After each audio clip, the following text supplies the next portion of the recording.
Bonsoir à toutes et à tous et merci d'être en notre compagnie dans le programme du soir sur New World Info. Nous commençons avec le décryptage de l'actualité. Ce soir, on parle du Proche-Orient où 5 ou 6 pays arabes vont bientôt signer des accords avec Israël. C'est Donald Trump, le président américain, qui l'annonce. Nous en parlons tout de suite avec notre éditorialiste Mamadou Diouf. Bonsoir Mamadou Diouf.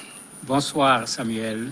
Selon le président américain Donald Trump, 5 ou 6 pays arabes supplémentaires s'apprêteraient à conclure des accords de normalisation de leurs relations avec Israël après les Émirats arabes unis et Bahreïn qui scellent leur entente avec l'État hébreu à la Maison-Blanche. Nous sommes très avancés avec environ 5 pays supplémentaires, a dit le président américain dans le bureau ovale en compagnie du Premier ministre israélien Benjamin Netanyahou.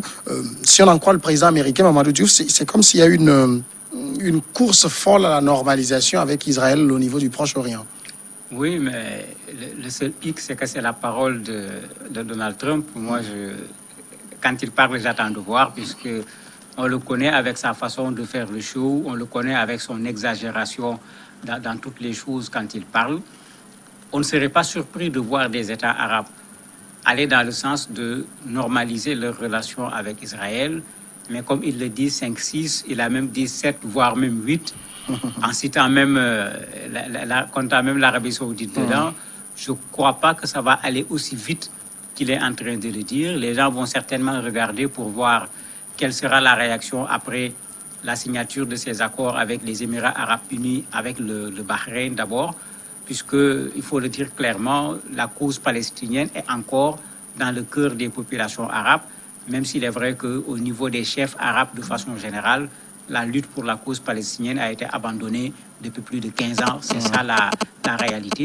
Et une bonne partie de ces pays qui renouent ou qui vont renouer sont déjà de façon officieuse en relation avec Israël. Ce n'est plus un secret de polichinelle. Mais quoi qu'on dise, ce n'est pas la faute à Israël si les autres pays commencent par entrer dans cette logique de normalisation. Non, ce n'est pas la faute à Israël. Le problème que ça pose, c'est que quand la Ligue arabe s'est réunie en 2002, il y avait ce qu'on appelait le consensus du monde arabe.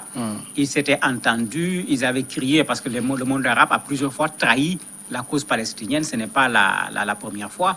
Donc ils s'étaient entendus pour dire ça suffit, plus jamais aucun pays arabe ne va normaliser ses relations avec Israël tant qu'on n'a pas trouvé une solution et que dans la solution, qu'il y ait un État palestinien reconnu dans les frontières de 1967.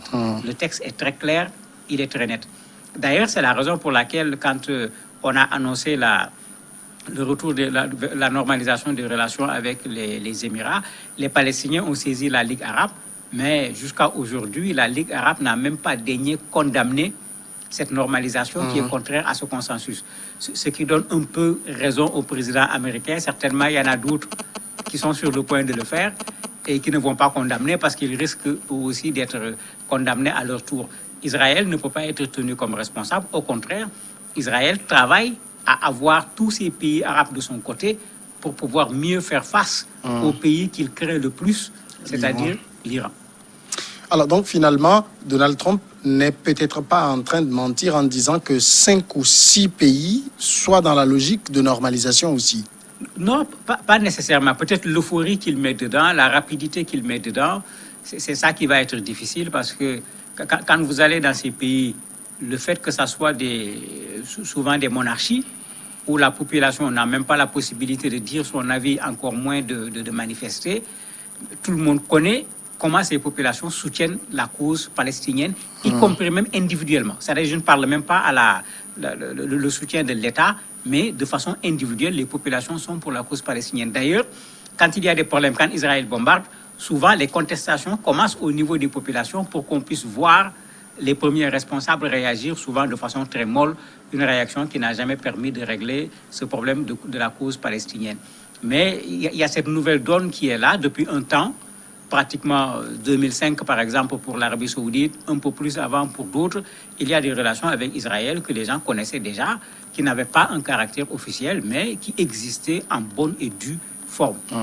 De temps en temps, vous aviez des gens qui contestaient ces relations, mais ça n'avait pas empêché que ces relations ne continuent. Donc, une normalisation, ce ne serait pas une surprise, puisqu'on rend officiel tout simplement des relations qui ne l'étaient pas encore. Donc, finalement, sur le terrain, est-ce que c'est la cause palestinienne qui est abandonnée ou bien la logique, c'est plus d'isoler l'Iran? Non, c'est les deux en même temps.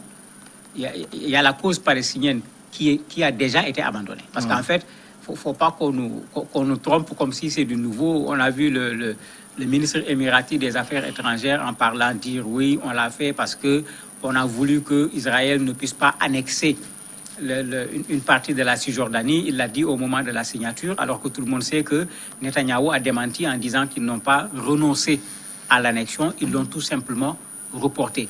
Bon, le ministre des Affaires étrangères du Bahreïn est allé plus loin. Il a rappelé que pour qu'on puisse avoir la paix au niveau de cette partie du monde, il faut nécessairement une solution à deux États.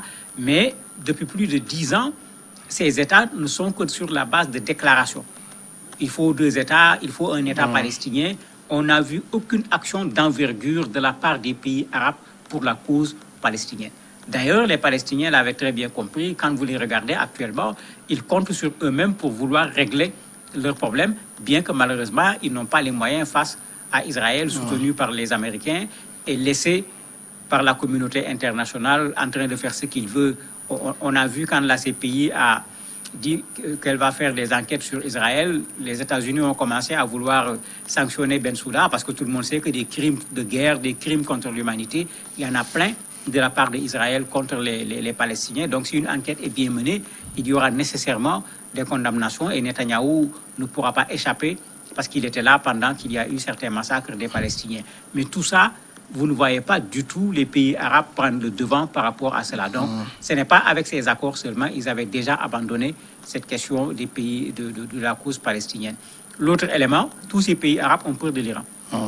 L'Iran, pas en tant que pays qui a plus de population, mais en tant que pays avec des populations qui sont alphabétisées, avec de très grands intellectuels, de très grands médecins, de très grands techniciens, des gens qui laissaient en face d'une bonne partie des pays arabes sans un soutien de nulle part, mais l'Iran n'en fera qu'une seule bouchée, aussi bien sur le plan militaire, sur le plan scientifique, sur le plan économique, sur le plan intellectuel. Donc ces gens ont tendance à se mettre ensemble et à faire bloc pour pouvoir faire face à cette potentielle puissance de l'Iran qu'ils font tout pour que cette puissance ne s'exprime pas. Et dans ça, malheureusement, ils deviennent des alliés objectifs, des alliés plutôt objectifs d'Israël, qui lui également connaît le potentiel de l'Iran, connaît la détermination de l'Iran également pour la lutte pour la cause palestinienne et ne veut pas du tout donner à l'Iran la possibilité de pouvoir s'en prendre à Israël. Le fait qu'Israël, quand même, et un certain nombre de pays du Proche-Orient normalisent leurs relations, est-ce que cela n'est pas aussi à saluer comme une volonté de pacifier une zone où les tensions sont très fortes? On ne peut pas vivre dans cette inimitié permanente. C'est tout à fait vrai, puisque même quand on regarde toutes les conférences internationales sur la Palestine, il était bien prévu une normalisation des relations avec cet espace du Proche-Orient.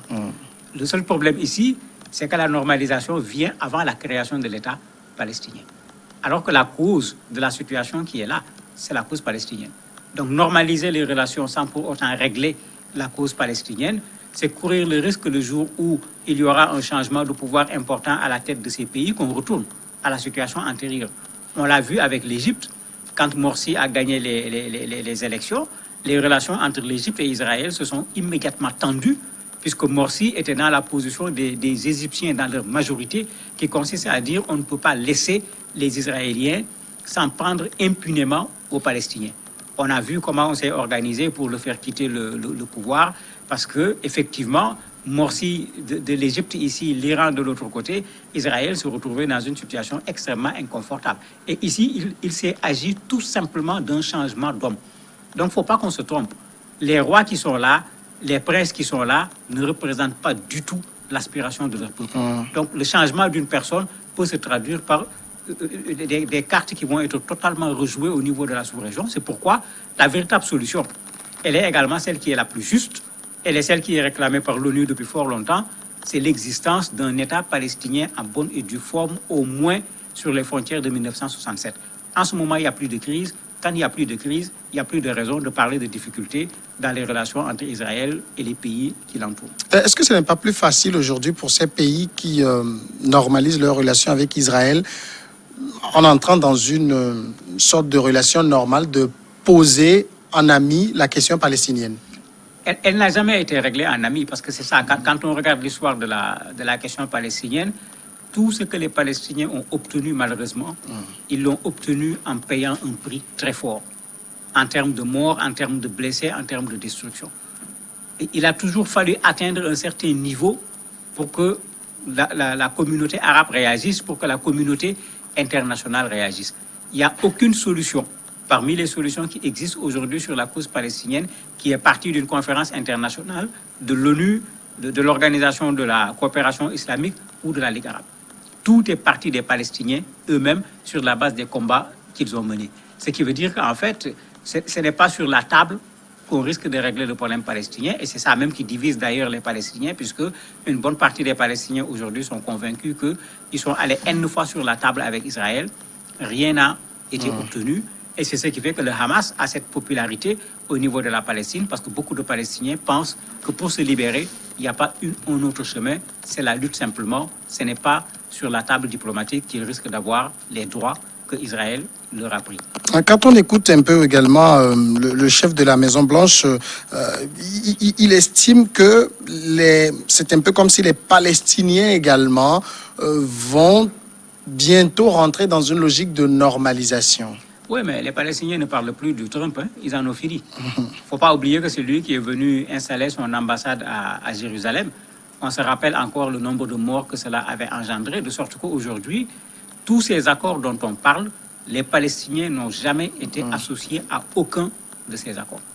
Alors que même depuis que les Américains ont fait semblant, parce qu'ils n'ont même pas transféré, ont fait semblant de transférer leur ambassade au niveau de Jérusalem, même l'OLP, qui est un peu, si on peut l'appeler ainsi, la branche modérée dans cette lutte pour la libération de la Palestine, l'OLP ne reconnaît plus les États-Unis comme un médiateur sur la question palestinienne. Donc Trump s'adresse à qui? Certainement pas aux Palestiniens, parce que pour les Palestiniens, Trump est le meilleur allié que Netanyahou n'a jamais eu, que Israël même de façon générale n'a jamais eu. Les Palestiniens ne veulent même pas de la médiation de Trump, et ça se voit clairement. Tous ces accords qu'on signe au nom des Palestiniens en disant qu'ils profiteront de ceci, ils profiteront de cela, ils n'ont été ni consultés, ni même invités pour être présents au moment de la signature des accords. Mamadou Diouf, merci d'avoir répondu à nos questions. C'est moi qui vous remercie. Et voilà, nous passons maintenant à la pause, et puis après l'invité.